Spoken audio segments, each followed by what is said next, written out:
Hello, everybody. What is going on? Welcome back. Welcome back. All right. Let's get into the stream, shall we? Let's get into the stream. Okay. Glad you guys are here. Welcome back to another stream. This is GVS, where I talk all things college football. We have a doozy here today. I think some things that we got to cover a little bit concerning what's coming up, and we know what's on the horizon. We got conference championship week coming up here, and we got a lot of big football games that are coming up that are going to determine. Okay, I was looking down, just had to double check to make sure that my mic was on and that we're rolling, we're good, we're hot. Here we go. Okay, let me turn that down a little bit. But I thank you guys for being here. Let me minimize that, close that out. Okay, but I thank you guys for being here.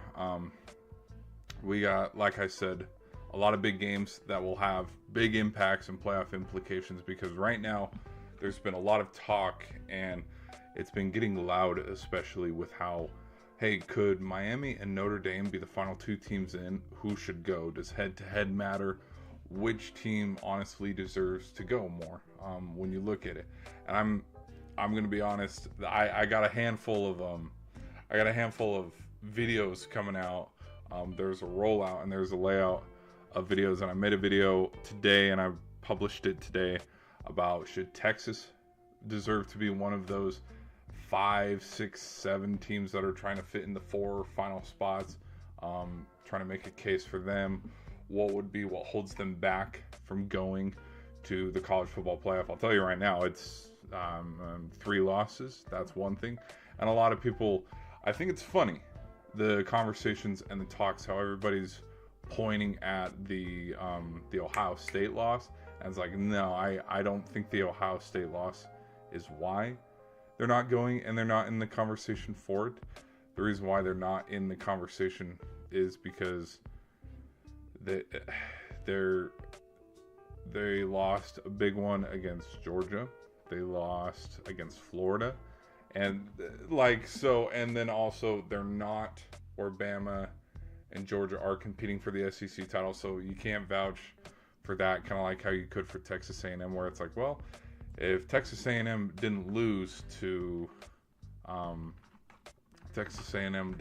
Texas on the last stinking game of the season, maybe they could have, I think that Texas A&M win favors them to try to get into a decent chance or spot to get a good playoff postseason bowl game. But is it enough for them to get into the 12th team? I don't know. We'll see. But there's that. And like I said, there's talks on, hey, should Notre Dame be the last team in? Because a lot of people are talking about the head-to-head between Miami and what's up? How's everybody doing in the chat? What's up? How's everybody doing? Come on in. Let me know your thoughts. Give me a sports take, and like how, at the end of some of the shows, we'll give our we'll look at your comments and we'll see, okay, that's a good sports take, and I'll give my thought and opinion on it. But yeah, there's talk now on with the 10th and 11th team, who's it going to be? Are they going to let it be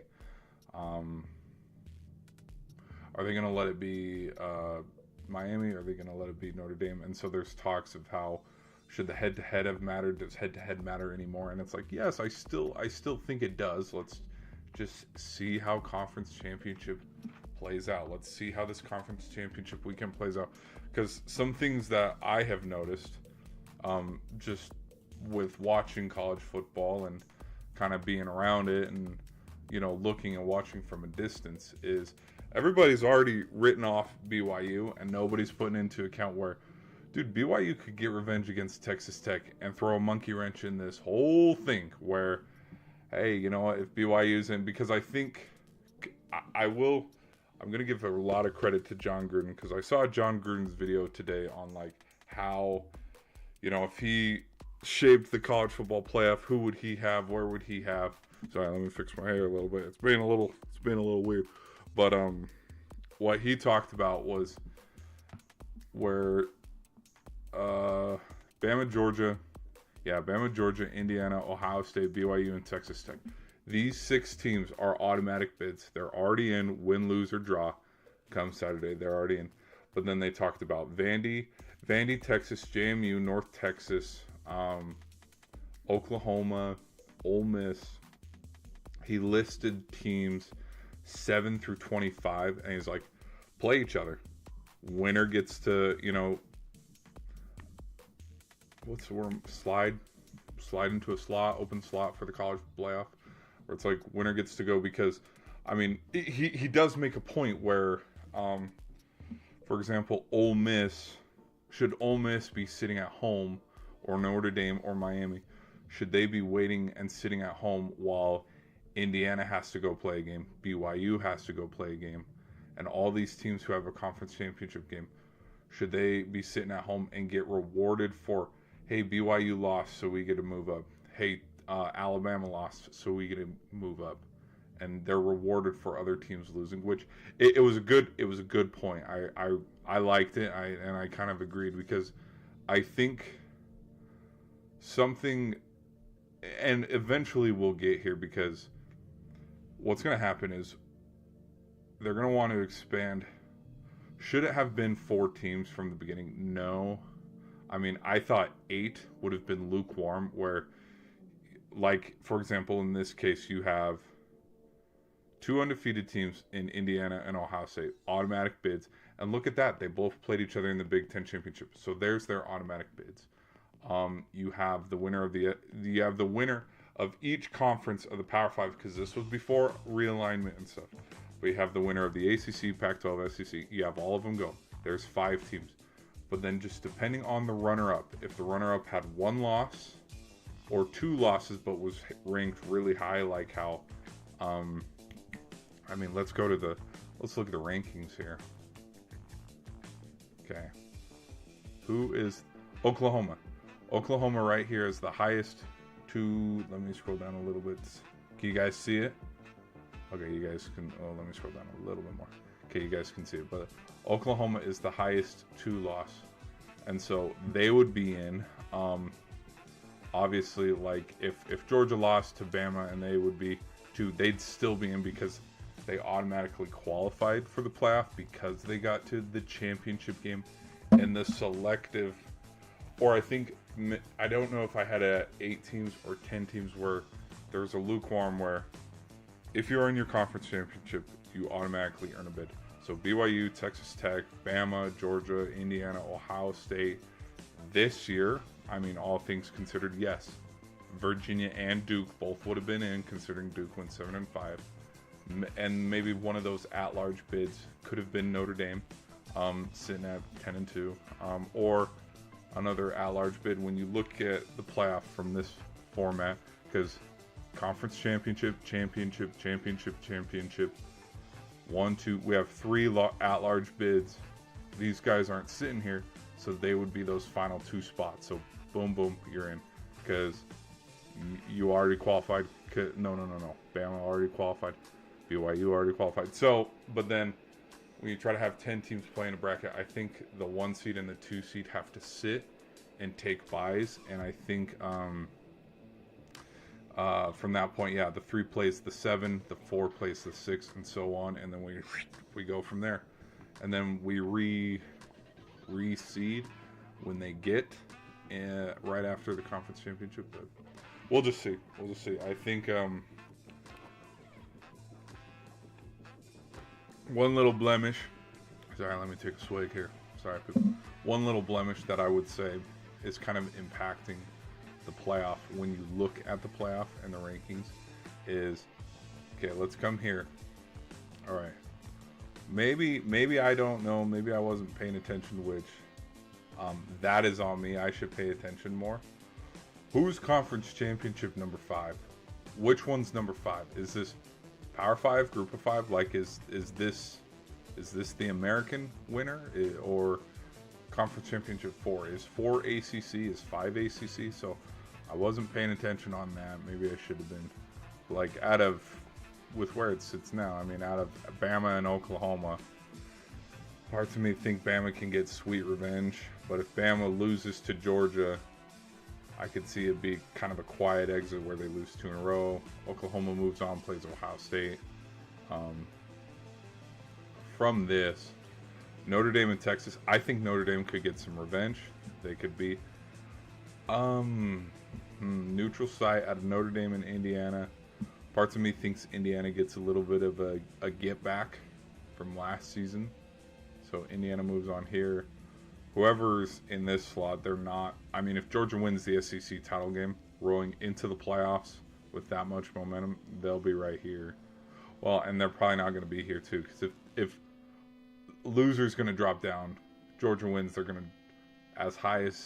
the highest they could go is the 2 seed. Because if Indiana wins, they're the 1 seed. If Ohio State wins, they stay the 1 seed. And then out of this quadrant right here, so like let's say this is Tulane or this is North Texas. Come on, give me Oregon. Give me Oregon all day. And then Oregon against Texas Tech. I don't know. Oregon and that'd be a close one. Good one, hopefully. Real good one, hopefully. I don't know. Truthfully, I don't know who would win that game. But anyways, let's jump into what we are here for and what we're going to talk about. What's up, what's up? Hope y'all are enjoying the stream. If you guys are enjoying the stream, please hit that like button. Here we go. So, like I was saying, what this stream is about is I wanted to kind of give a preview and a prediction because conference games officially start tomorrow. And there's going to be a lot of talk for the remainder of the weekend and going into it because, I mean, yeah, you look at who was in the dance, and then you look at the rankings. I mean, BYU, Miami, Texas, and Vandy. Those are those 4 teams where they're on the outside looking in. Where can we get a shot in there? And then as well, okay, I noticed JMU's 25, North Texas is 24, Tulane's 20. I think if Tulane takes care of business and wins the American, they're in. That's it. So Tulane wins, they're gonna go play Oregon because I don't think. Let's go to college playoff. Oregon isn't going any higher. Now. Actually, this isn't set in stone either. This can't be set in stone because if Ohio State loses to Indiana, they're gonna drop to the 5. Loser out of this is probably gonna be the 5 seed to be a home team. Loser of the SEC game, I could see being a away team. Like if Georgia, because if Bama, I don't think Bama can jump from 9 to top 4 if they beat Georgia Saturday. The only thing that I think Bama can jump is from the 9 seed to being a home team between 6, 7, and 8. That, you know. So maybe they jump from 9 to 7. I don't know. And then Georgia would probably fall from 3 to 3 to 9, 3 to 10, just depending. But they wouldn't, if Bama wins and Georgia loses, Georgia wouldn't fall. They wouldn't move up and down so much where they meet up again and they're the 6 and the 11 team or the 7 and the 10 team. Like that's not gonna happen. But who knows? So back to the rankings. Sorry, so we have in.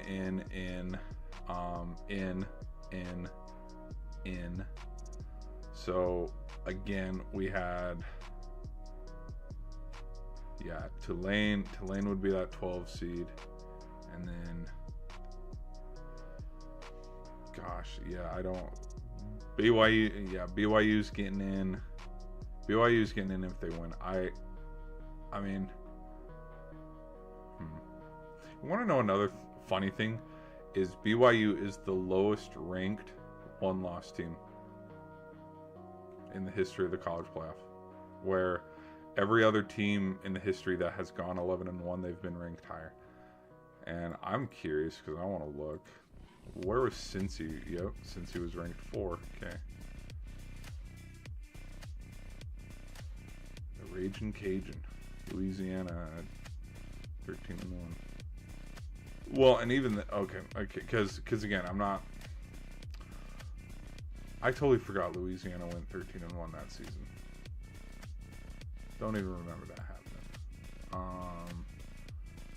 23, it's Michigan and Washington. Yeah, that makes sense.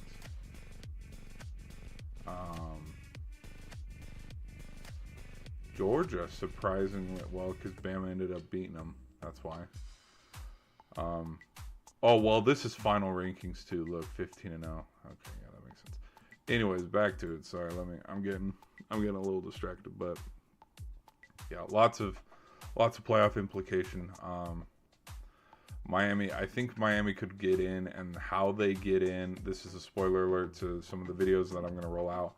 How Miami gets in is if BYU loses and Duke wins the ACC, because it leaves, because I don't think that because look at this, Duke's not even ranked, and I don't think that if a 7-5 Duke wins the ACC, parts of me want to see Duke win the ACC championship, because it's kind of like, yeah, dude, hell, why not? If you're not gonna have Georgia Tech or Miami play in the ACC title game, I think Virginia was a good choice too, because they are 10-2. But it's like, if we have a 5-way tie for second place and we pick the team that has the worst record, Duke might as well just win it to box out the ACC and be like, screw you guys, we ain't going this year. And then the other thing, this is another thing that I wanted to say in the stream, because I was kind of getting that vibe. Well, let me make sure. Okay, the music is gone. The other thing that I wanted to mention is when it comes to, sorry, I had to get a swig real quick. When it comes to, what's the word I'm looking? Not feelings, because, like, for example, back when Florida State went undefeated and won the ACC championship game, like, they didn't get in, and it's like, well, we don't care about your feelings, So there's parts of me that could think, and I mean, I've said it and I should stick by it. I don't think Ole Miss should be punished with Lane Kiffin leaving, because truthfully, it's not fair. But again, feelings, excuse me. But parts of me, if we have a lot of chaos where we're sitting, how did the games line out? Okay, so BYU is our first game, because I'm going to be honest, James Madison's not going, because winner of this will be the 12th seed, because it's written in the rules. I mean, it's part of the rule book where at-large bid from a conference winner or from the Power 5. And if the committee has to choose between James Madison or Tulane, they'll pick Tulane. If they have to pick between James Madison or North Texas, they're going to pick North Texas. So winner of this will be the 12th seed, guaranteed. But how I was talking, where it's like, okay, we got to have a little bit of craziness and stuff, is parts of me think that if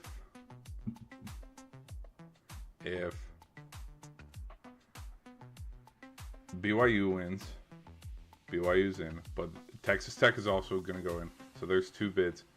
If Georgia beats Bama, and Bama has 3 losses but still goes, okay, again, winner doesn't matter. And then if Duke wins, so if Duke, Georgia, and BYU win, Bama at 3 losses is still going to go in. So there's parts of me where it's like, you don't kick out a 10-3 Bama. And so again, there's parts of me that think, like, if there is craziness where there's no ACC representation because they're not going to send Duke, and then you have teams that people already wrote off for not being in the playoff, like BYU and like Notre Dame and like Miami, because Miami would slip in as that ACC team.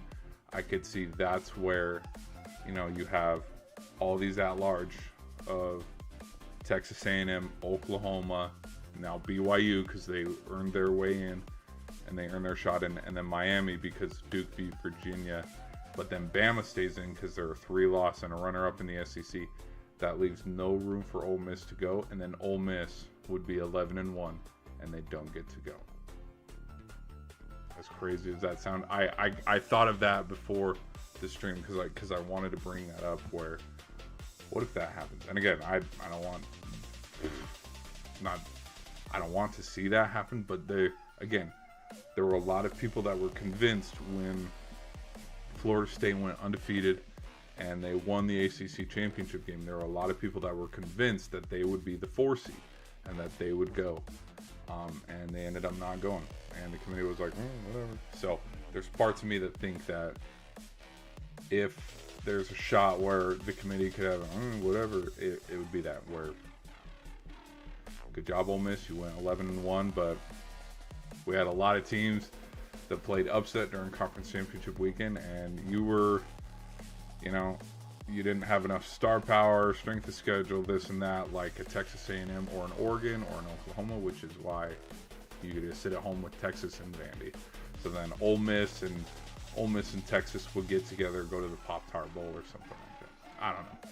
We'll just have to see. That's just me throwing out a fun prediction just for fun, because let's see how it goes. But okay, let's get into it now.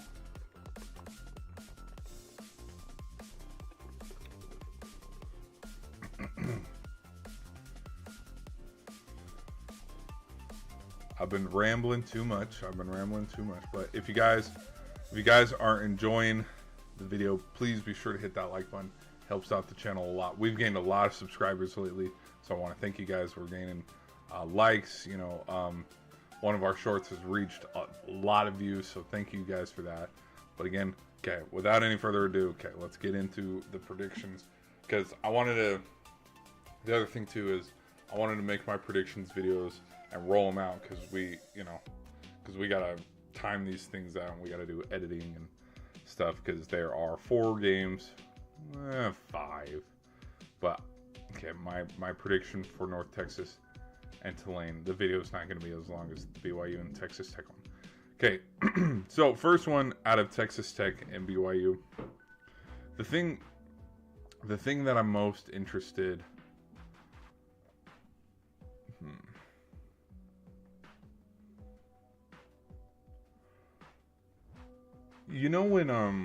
Okay, so I have a feeling that this could be a get back game where Texas Tech and BYU, they met week 8? Let's double check here.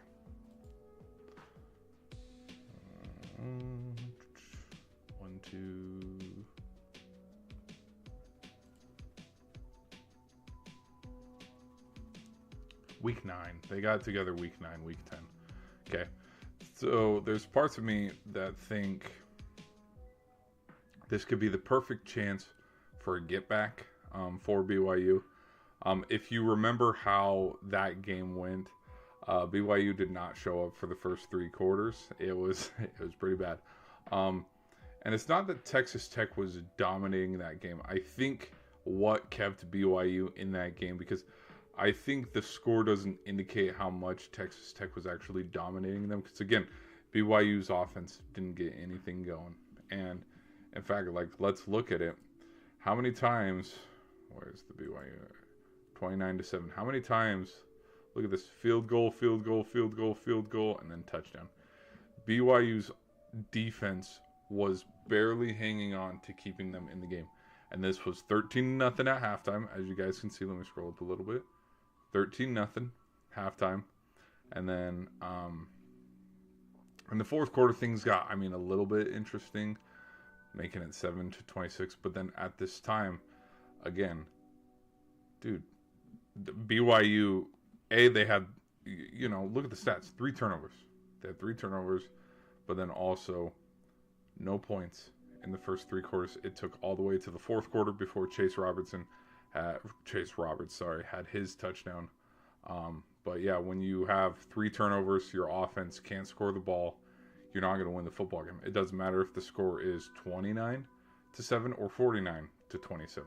You're not going to win if your offense isn't scoring points. That simple. I think something that I would hold on to for this game in particular. Okay, again, field goal, field goal, field goal, field goal. 47 not in the red zone, edge of the red zone, edge of the red zone. Kind of red zone, not, yeah, red zone. Ball would, no, out of the red zone, never mind. But like, how many times BYU's defense stopped the Red Raiders and Texas Tech ended up stalling and kicking a field goal? Can BYU's defense do that again this Saturday? Because there's parts of me that think like, okay, you know, it's awesome, you know, Glasgow on that defense, he's making his stops, but then what if this time it doesn't go that way? What if Texas Tech figures out how to put 7 on the board? We'll just see. But for predictions and prediction wise of who I would have for this game,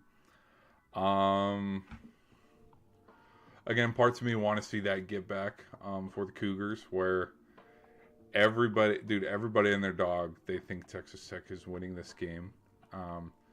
So parts of me want to be like, no, let's go for the underdog. Let's root against the grain. It's tough because Texas Tech is a damn good team, and the other thing too is I think BYU's not getting credited. Is that a word? Is that even a word? Okay, I want you to look at BYU's schedule here real quick. Okay, so from the teams, Arizona. So they beat Arizona and they beat Utah and they beat Iowa State. Arizona went 9-3. Iowa State 8-4. What was that other team? Utah 10-2. TCU, where was TCU? 8-4. Cincinnati, where's Cincinnati? 7-5. UCF doesn't count too much. And then the Colorado 3-9. But okay, I'm glad I double checked because there was that stat where BYU has, I think East Carolina won 7 games too, because there was a stat where, how many games did West Virginia win? 4. Arizona went 9-3. Because I don't think Portland State, Stanford, I don't think these two teams had some. Anyways, regardless, what they talked about and a case for them to be like, here's why they should go even if they win or lose the Big 12, is they talked about how BYU's record is, yes, they have some bottom feeder teams that they played in the Big 12, like Colorado, West Virginia, and UCF, because these teams were at the bottom and stuff, but they also beat the 3 seed, the 5 seed, the 7 seed. They didn't play, no, the 9 seed and the 10 seed. So they beat teams that had a plus 500 record of they are either 7-5 or better. And that was something that people talked about because I think they went over and they compared it with the Texas A&M schedule, where if you compare BYU's what's opposition total record, like the teams that they played, what is their overall record? BYU's is better, even though Texas A&M plays in the SEC and all that, because BYU beat up teams from the top of their division and the middle versus Texas A&M, who they have quality ranked wins. I mean, the LSU one, not going to overlook that one, but everybody else they played, like Arkansas, who else is at the bottom of the SEC? Arkansas catching a random stray. South Carolina, Mississippi State, Auburn, Florida. None of these teams have a plus 500. Kentucky, none of these teams have a plus 500 record. So, somebody brought that one up. Does the committee care? No. Committee does not care about that point of view. So then, out of BYU and Texas Tech, you know what?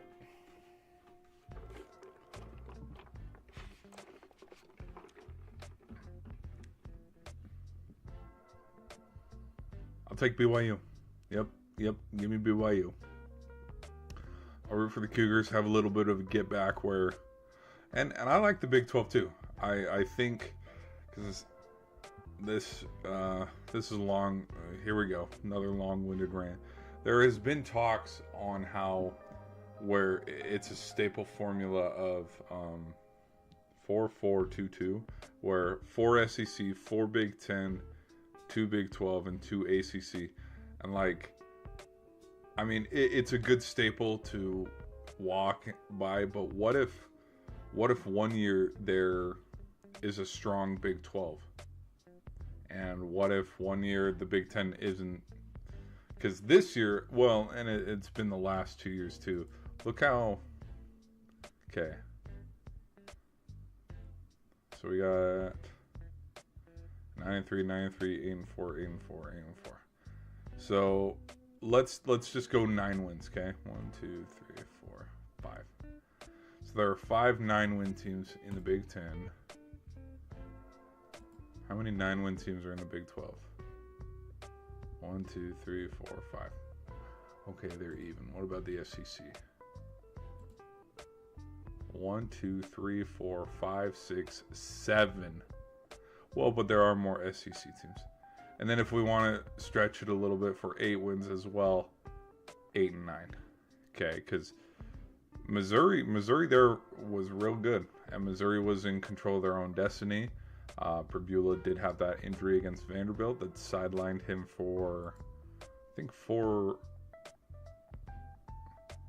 He came back in the Oklahoma game, but yeah, 3 games and you lose 2 of them. So anyway, but again, like, you look at 1, 2, 3, 4 ranked games where you win those, you give them a couple more wins. Missouri's sitting where Texas A&M or Oklahoma is, where it's like, hey, guess what?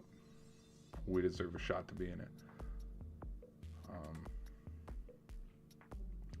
Who else? Let's see the ACC. 1, 2, 3, 4, 5, 6, 7. Okay, 7 teams with 8 wins or better. All right. But that would mean that we would have to have, Virginia Tech, Boston College, and Syracuse. Some teams that got beat up by everybody. Except Boston, which is funny because Boston College gave Georgia Tech a run for their money. And then Virginia Tech beat somebody. Cal. They beat Cal because I think Cal could have had a shot. What the hell? Is Cal not in? Cal's not in a conference. Oh, no, there they are. Because I think Cal, for like maybe 1 weekend, had a shot to, hey, if they win out, they can get to the ACC championship. Because at that point, too, the only team that was doing good was Georgia Tech, because Miami had come off, I think, their second loss. Florida State was already out of the mix. Clemson was already out of the mix. And it's like, well, we don't know what happens to Virginia. Maybe they could lose another. So, okay. Interesting. Okay. But yeah, someone made a case where that could be the staple of college football, where we have, let's have 4, 4, and 2. And it does sound like a good thought in theory, but again, what if 1 year one team's a little bit weaker? What if one conference is a little bit weaker? And a lot of people, I would say right now, are vouching for, well, the weakest conference right now is the ACC. Yes, but what about last year? Remember how, where's the, hold on. Because last year, the ACC was pretty tight. Like, look at this. Look at this. Boom, boom, boom, boom. 4 teams with 10 wins. You know, SMU went. Tigers went. Miami could have gone. So there's 3 ACC teams in the college playoff. And then also, here's 3 Big 12 teams. BYU, Iowa State, and Arizona State. But with how the conference, I will say this, with how the conference championship did line up, Iowa State was sitting on the outside looking in, where we knew that it's a win and you're in kind of game. It was a win and in for both teams because both of them had 2 losses. Let's see here.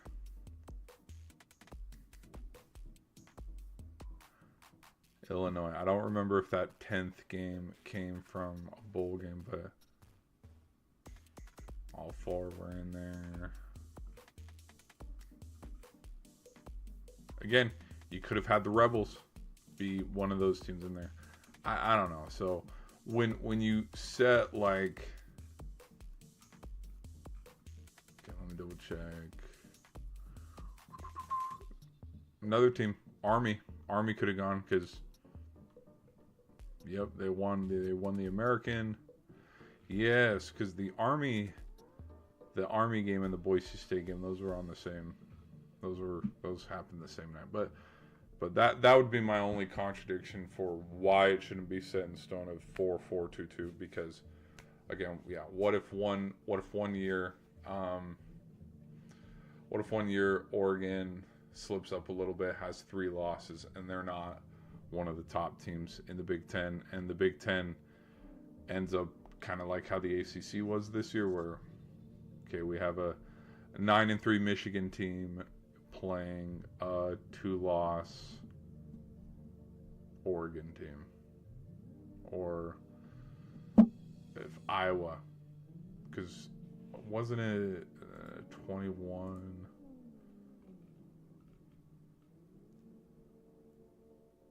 Yep, right here, Iowa. Iowa went 9-3. Went 9-3 because their 4th loss. I think they won the bowl game that year, so that gave them their 10th win. But their 4th loss came from Michigan. So, oh, you know what I realized too? Look at this. Look at this. I think divisions are gone. Yep. Yep, divisions are gone. So that's another messy thing too. And again, when we're talking about the ACC and how we have 1, 2, 3, 4, 5 teams tied for 2nd place, this would not have happened. Actually, let's just roll the tape back. Nope, we gotta go back one more year. 23? Nope. 22? Was 22 the last? Okay. Okay, maybe Duke.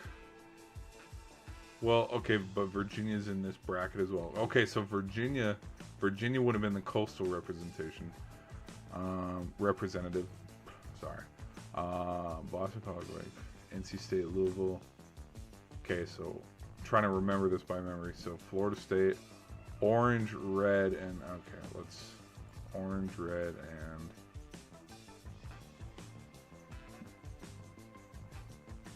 Clemson. Okay, so it would have been the same damn situation where a 7-5 team, because again, Duke, because Florida State's down here, and Wake Forest, Boston College, Syracuse is all the way down here. Virginia, Miami, Pitt, Georgia Tech, Duke, they're all in that same. Okay, so it would have been Clemson.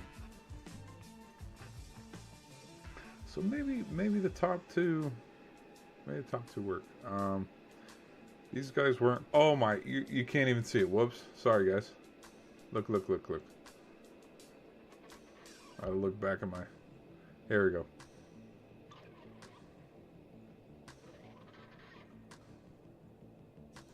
All right.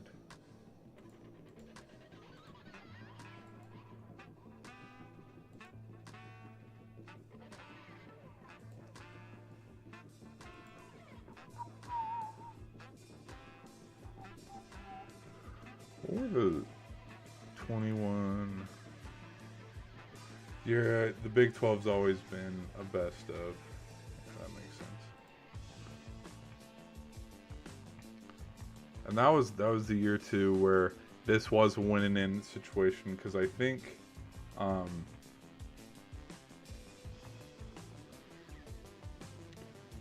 because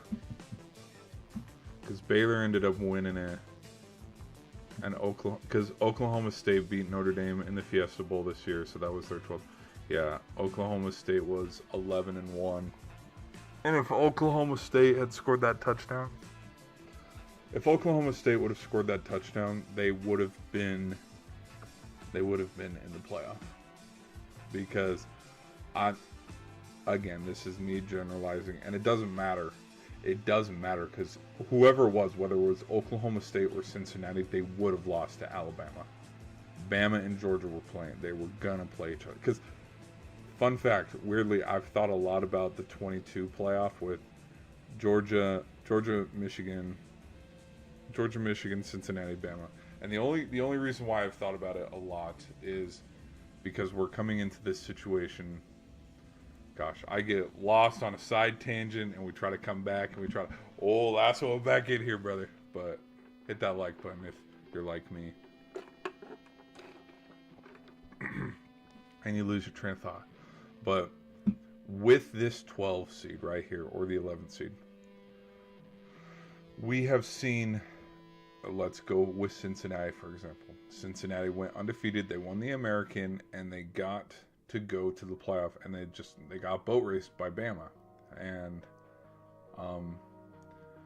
I think, and especially after the TCU, sorry. After the TCU lost to Georgia as well, the idea of just letting JMU or North Texas or Tulane, or let's look at some of the other standings. Boise State last season, Navy as well. You can throw Navy in the mix. Jacksonville State, this conference is pretty well even. Look at this. They all... Max never going.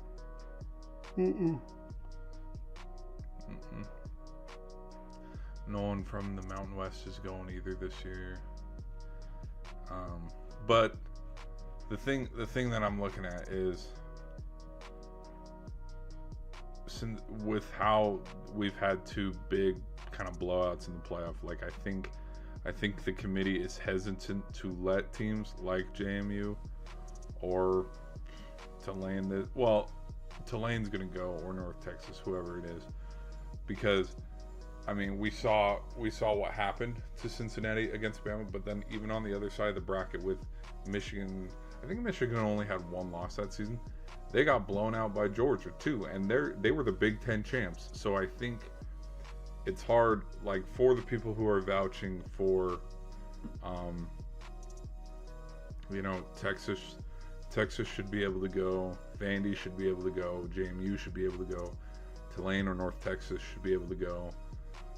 The thing is, we have seen in history's past on, if JMU's playing Oregon's going to blow them out of the water.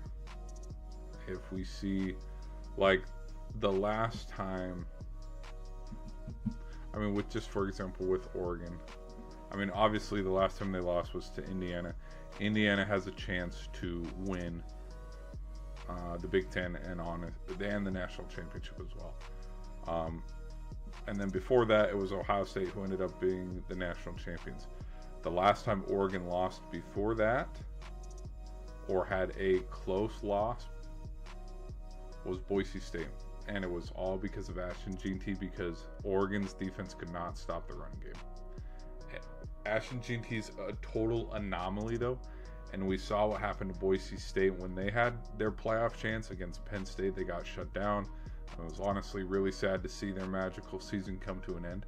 And so I think, like, if I'm going to predict here, that's probably why we won't see a small school get into the playoff, even though it's great. Like, hey, we've expanded it to 12 teams. There's more shots and more opportunities for long shot teams like a Cincinnati, like a TCU, like a Tulane to get in here. But, like, if there's a 1-loss or a 2-loss SEC team to go in, I don't know.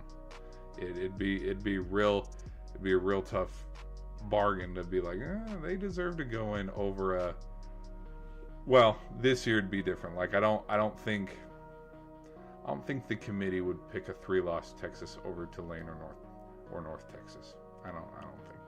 But in other years it might be different. Sorry, that was a long ramble. And you know what I realized too?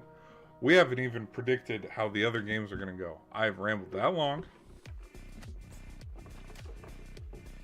and that much where we haven't even gotten into the other 3 games. Out of Georgia and Bama, there's parts of me that think there could be a mental psyche behind this game on how we know what Kirby Smart's record is against the Tide. When Georgia and Bama played each other, actually the last two times that they've played each other, I have rooted for Georgia in both of them. And so the fact that back last year, Bama just blew them out in the first half, but Beck was able to, circle the wagons and get him back into that game. And it ended up being probably one of the games of the year. This year where it was in Georgia, but Ty Simpson just took over and commanded that game. And from the jump, I think they jumped on him 14-0 in that game and kind of dictated and took control of the game and owning it early to the point where they're throwing it to their tackle out in the flat for fun. If Bama can control this game like how they did, dude, it's over.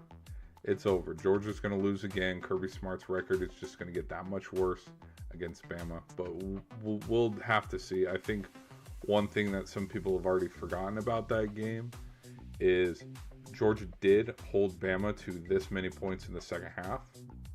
So we'll just have to see. I think though, because there's parts of me that I don't know the record and the history of every single time that Bama and Georgia have gotten together when they get together the second time in a season. But there's parts of me that think where these teams played each other in the regular season, Bama came out victorious. I'm gonna have to lean the other way again and pick Georgia, where it's like, just like the BYU game, it's a get back. Like, this could honestly be a get back for every single team, where we lost to you in the regular season, we're going to get you back, we're going to win. We lost to you in the regular season, we're going to get you back, we're going to win. We lost to you last year, which is why we didn't get to go to the Big Ten Championship. We're getting you back this year. Okay, you went undefeated, wonderful. We're going to kick your ass and we're going to win the Big Ten Championship, and we're going to be the number 1 seed. Let me sneeze here. Ooh.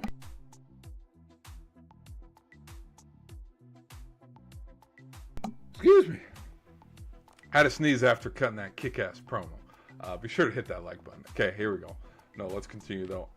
So parts of me wonder, is there like a mental hurdle behind Kirby Smart playing Bama? Because we know the record. There's a record. But is Georgia... They met in week 5, I think. 4. It was week 4. Okay. So look at all these stacked wins they've gotten. 1, 2, 3. Oh, yeah. Okay. Oh, well, okay. There's a lot more. I mean, we've built a little bit of a season and some resume behind this rematch. I like that. And Bama has lost much more recently too, the Oklahoma game.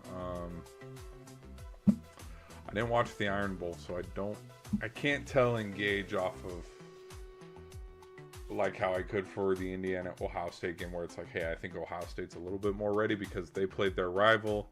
Michigan played them close until Julian Sayin just, busted the can open in the second half after that 50-yard bomb. But out of Georgia and Bama, yeah, give me Georgia. There's parts of me that just think, like, if Georgia wants to take a shot at the national championship, and if Georgia wants to make some noise, they need to win this game, because this is the difference. And I kind of already talked about it too, and previewed it a little bit. This is the game that's the difference between Georgia being a first-round bye and Georgia having to be an away team playing Ole Miss or Oklahoma, or, you see what I mean? So let's keep that one in mind. All right, now moving ahead. So yeah, final pick. I'm gonna pick Georgia. Do I sound like an idiot? Yes, I do. I don't know. There's something that tells me it's gonna be a gutsy. Well, and in my history of who 20, I'm trying to think. Okay. So in 24, Texas and Georgia, I picked Texas. Wrong. In 23, it was Georgia and Bama, and I picked Bama. I picked Bama, and there's probably a video. There's probably a video in my archives on this channel of me picking Bama. So if you don't believe me, go look. I could have sworn I picked Bama in that game. In 22, it was LSU and Georgia, and everybody and their dog knew that Georgia was going to win that game. In 21, it was Bama against Georgia, and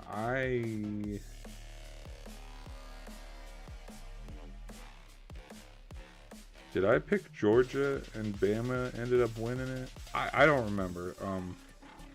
And then in 2020, I picked Bama when they played Florida. 2019, we knew LSU was going to win. So, like, I kind of have a good track history, but not when it comes to SEC predictions. So, considering my last two are I'm split 1-1. I'm going to throw out Georgia. If I'm right, I'm right. If I'm right, oh well. But yeah, I'm gonna roll with Georgia, and then we'll just see how it goes. Do I think it's going to be a good game? Hell yeah! It's Georgia Bama. It's going to be a big game. I think it's going to be good. But yeah, give me Kirby Smart. Give me the dogs. Finding a way to have a gutsy win, because it's got to be one. It's got to be one. This could be.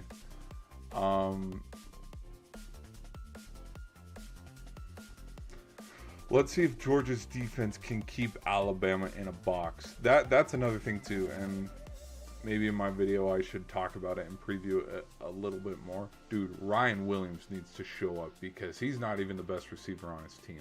And so if Georgia's defense can keep Alabama in a box and not get, dude, oh my gosh, if Williams has to be the number one guy, which he's not right now, he's the 2 or 3 option for Simpson, just because we've seen it this season.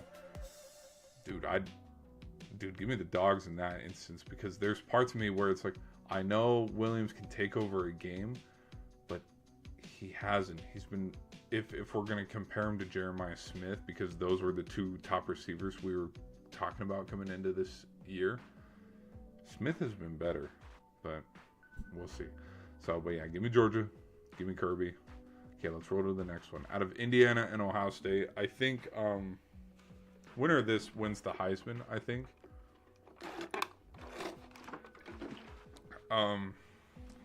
But I have no factual evidence on why the winner of this will win the Heisman.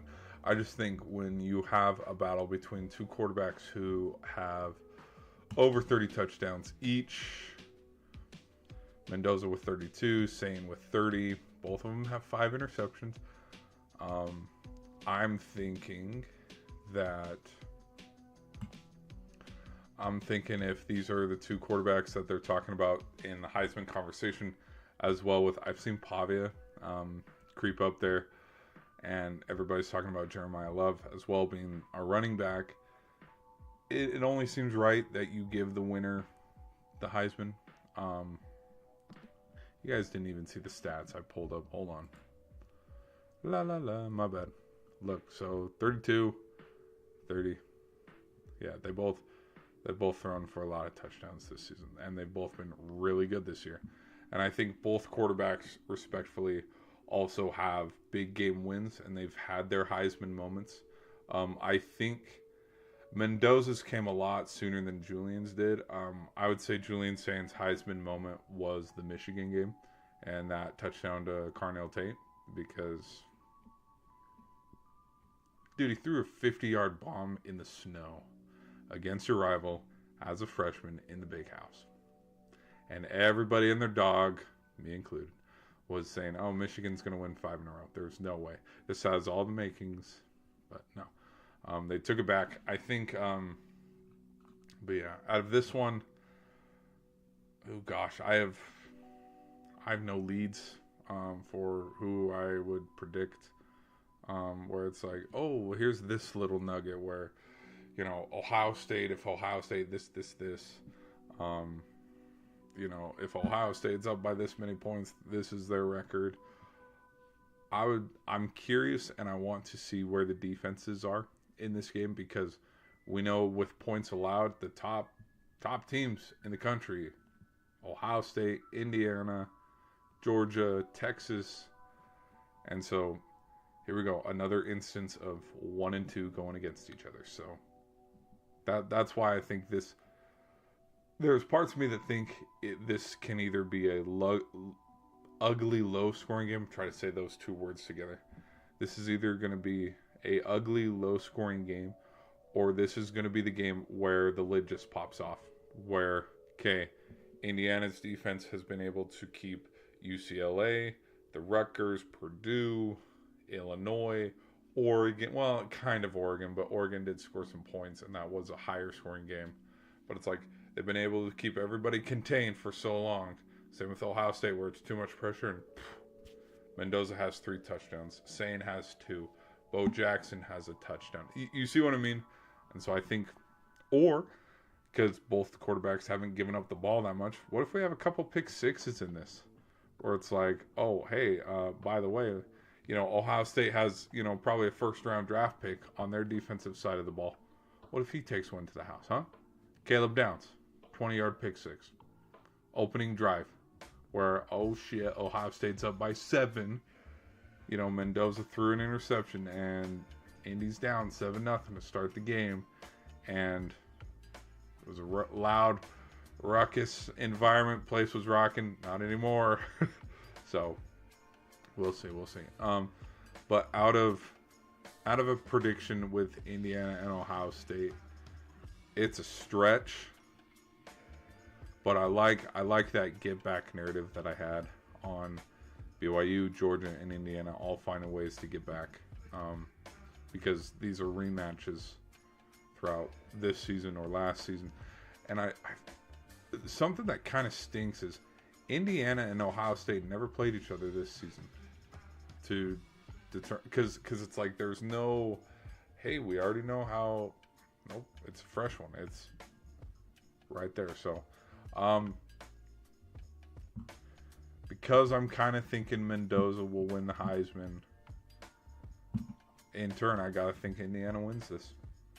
Kirk Cignetti puts his name up there with some elites who have won a Big Ten championship game. And so, yeah, you know what? Yeah, I like that pick. Give me the Hoosiers. Pick the Hoosiers to win this one. Because parts of me, too,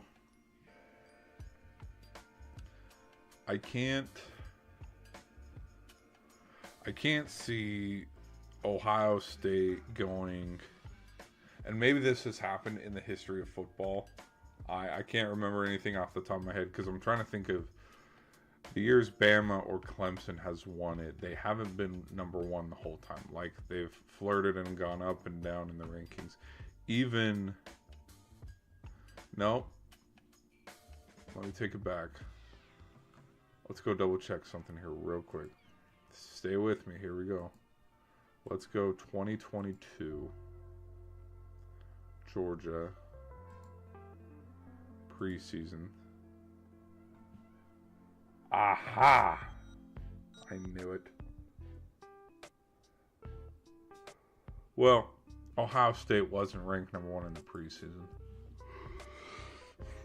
I knew it.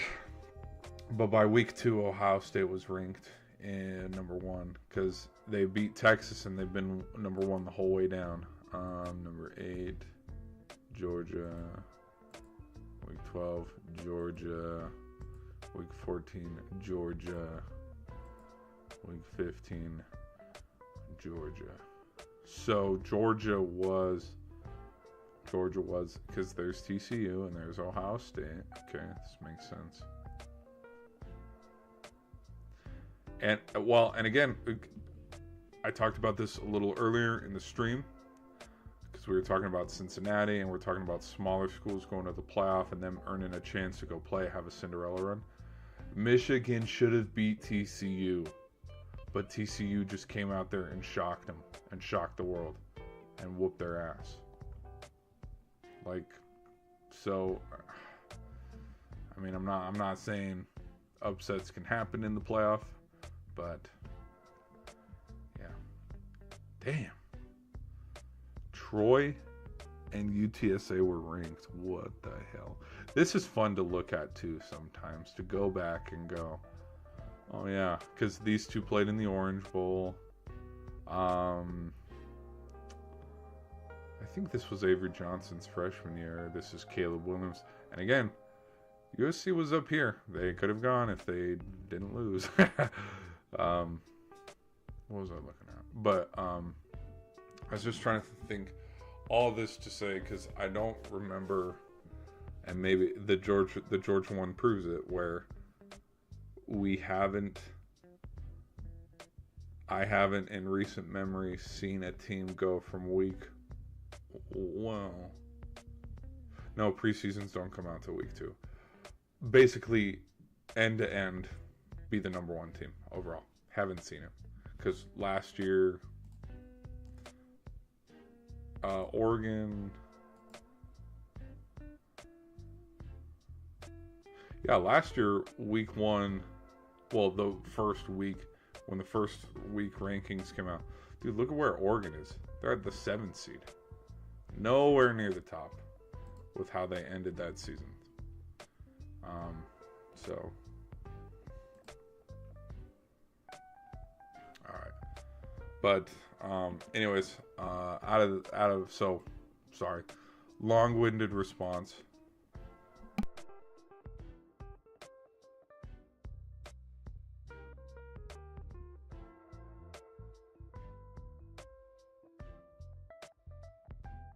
Whoops, muted. Long-winded response out of this one to say that out of Indiana and Ohio State, I'm going to pick the Hoosiers. And then for Duke and Virginia, hell, I'll keep this one close. Because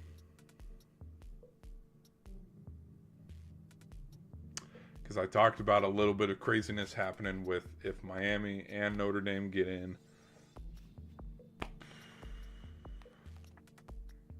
Give me Duke. No, that's stupid. I don't know. Because I wanted to see Georgia Tech and Miami, so I'm kind of like, meh. Did Virginia play Duke in the regular season? Of course they didn't. Oh, they did. And they beat them. Oh, shit. This has all the chance for a get back. This has all the makings for a get back game then. Let's see if this game was close at all. No, it wasn't. Not even a little bit. It was 31-3 at one point.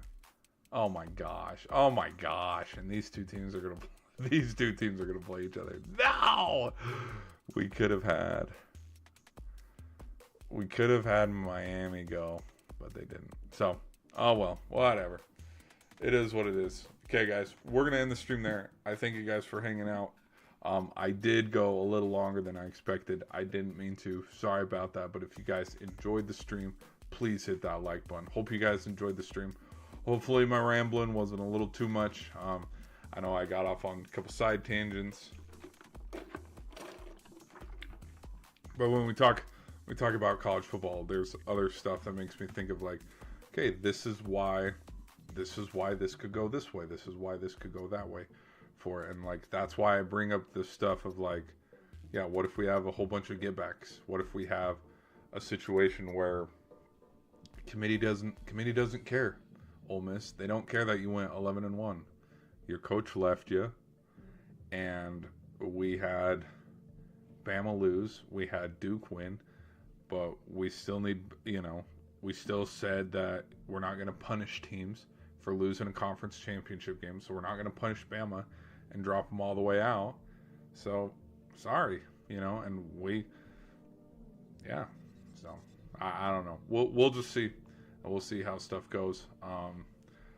I think if anything, what the committee should have done, well, they probably didn't show which teams could have been sitting here and here.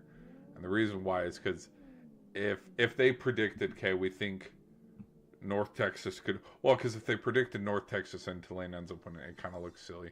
But like if they said, okay, we have this team will be this team and this, like, oh my gosh. Well. Maybe there is reason why Notre Dame's like, we might.